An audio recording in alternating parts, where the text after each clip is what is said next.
morning. Sorry to keep you waiting. I was getting further updates. I spoke with Governor Hochul of New York and Governor Murphy of New Jersey, and I plan to speak with Governor Wolf of Pennsylvania after last night's devastating storm and floods from Hurricane Ida, the fifth largest hurricane in our history. Record rain fell in these states. New York recorded more rain yesterday, the first day of September, than it usually sees the entire month of September. We saw more than 3 inches of rain per hour fall in Central Park. The United States National Weather Service issued a flood emergency in Manhattan, Brooklyn, Queens, the Bronx, Staten Island, and parts of Long Island last night. This is the first time that such a warning has ever been issued for the city. People were trapped in the subways, but the heroic men and women of the New York Fire Department rescued all of them. They were trapped. We're seeing the same story of devastation and heroism across New Jersey and Pennsylvania as well.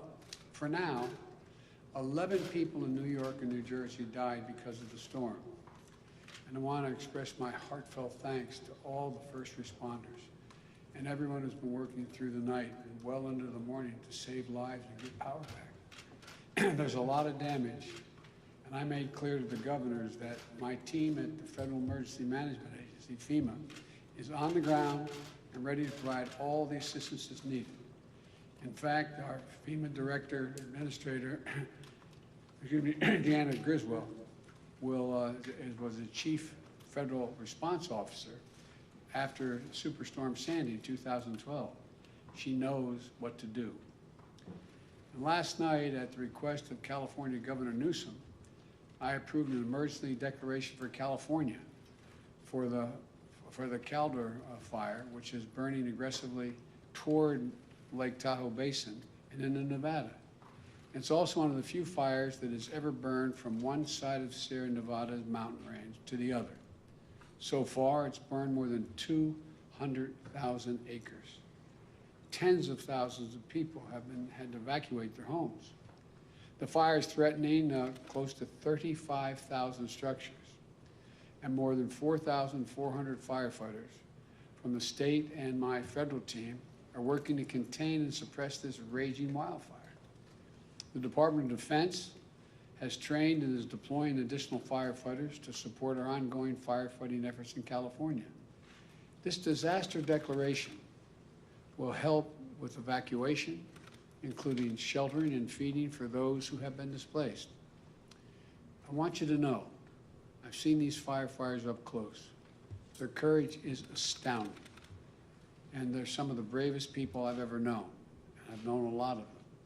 My heart goes out to them. My thanks is an abundant thanks for what they do. Now I want to provide an update on our efforts to help millions of Americans down south recover and rebuild from Hurricane Ida. We've been monitoring this hurricane closely and the devastation it's caused. To date, 6 deaths. About 1 million homes without power in Louisiana and Mississippi. While the catastrophic flooding wasn't as severe as it was during Hurricane Katrina 16 years ago, Ida was so powerful that it caused the Mississippi River literally to change direction, change the flow temporarily. The good news is that as a result of significant multi-billion-dollar federal investment in the levee system around Metro New Orleans, it held. It was strong. It worked. But too many people in too many areas are still unprotected and saw a storm surge and flooding that was devastating. We've seen the reports of winds up to 170 miles per hour. It's not been confirmed yet by FEMA, but 170 miles an hour, causing unimaginable damage with debris and down power lines, making roads impassable, and slowing response efforts to save folks and property. You know, the people continue to shelter in place. Tomorrow, I'll be traveling to Louisiana to meet with Governor John Bell Edwards, as well as the parish presidents and mayors, and the local officials representing the affected areas.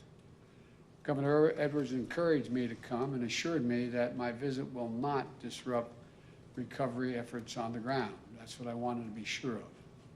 My message to everyone affected is we're all in this together. The nation is here to help. That's the message I've been making clear to the mayors, governors, energy and utility leaders in the region whom my administration has been working closely with over the past few days. Working with governors in the area, even before Ida made landfall, I issued emergency declarations for Louisiana and Mississippi to help us respond quickly. FEMA pre-positioned more than 4.3 million meals and more than 3 million liters of water and other critical resources in the region before it hit. We deployed more than 250 generators, and we're working to getting more into the area, especially to hospitals in desperate need of them. The Department of Health and Human Services deployed a 250-bed federal medical shelter in New Orleans and 5 medical assistance teams available throughout the state. Since the hurricane hit, more than 6,000 members of the National Guard have been activated in Louisiana, Mississippi, Alabama, and Texas, and other states to support search and rescue and recovery efforts. For those who have lost their homes, states have been working with the American Red Cross to open almost 50 shelters across the Gulf Coast. We know that there is much to be done in this response on our part. We need to get power restored. We need to get more food, fuel, and water deployed. I get hourly updates on the progress from FEMA well into the night, and we'll be working around the clock until the critical needs of the region are fully met, and we will meet them. Even as we tackle the core elements of the disaster response, we're also deploying new tools to help speed this recovery, things that have not been used very much in prior hurricane responses. Working with private companies that own and operate the lifeline infrastructure, like electricity and communications. We've used the latest technology to accelerate restoration of power and cell phone service. It's beginning to get back up, but there's a long way to go.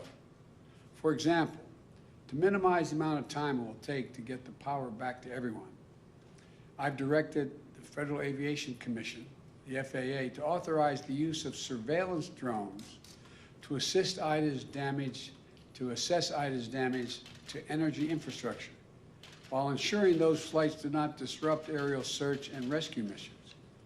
Likewise, I've asked the Pentagon, the Department of Homeland Security, and the Department of Energy to immediately make available any satellite imagery they can help provide in assessing the extent of the damage. Drones and satellites can make the work faster by getting to the places that are most desperately in need. They can identify where the lines are down, map the damage, help get the transmission lines back up and running in all the parishes. But people, hard-working people, do the complicated and dangerous work. There are more than 25,000 linemen and clearance crews from 32 states in the District of Columbia racing to restore power. In Alabama, 2 have died on the job. This is complicated and really dangerous work, but we're moving as fast as humanly possible to get it done. It's important to know that the region hit by Ida is the key center of our nation's oil production and refining infrastructure. That's why we're not waiting to assess the full impact of the storm is going to have on oil production and refineries.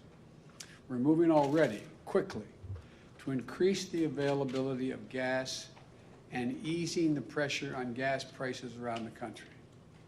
I've directed the Secretary of Energy, Jennifer Granholm, to use all of the tools at her disposal, including using the Strategic Petroleum Reserve to keep gas flowing to the pumps. In order to get critical supplies to the region to beat the pandemic, I directed the Department of Transportation to renew an energy declaration to provide flexibility on how many hours a truck driver can drive. Most people don't know there's a limitation on the number of hours you can be on the road. The Transportation Department is broadening that emergency declaration to include transportation of gasoline and other types of fuel as well, in addition to medical supplies and food. In addition, the Environmental Protection Agency has approved emergency waivers for Louisiana and Mississippi that will expand the supply of gasoline that can be sold in those states and increase availability at such a critical time.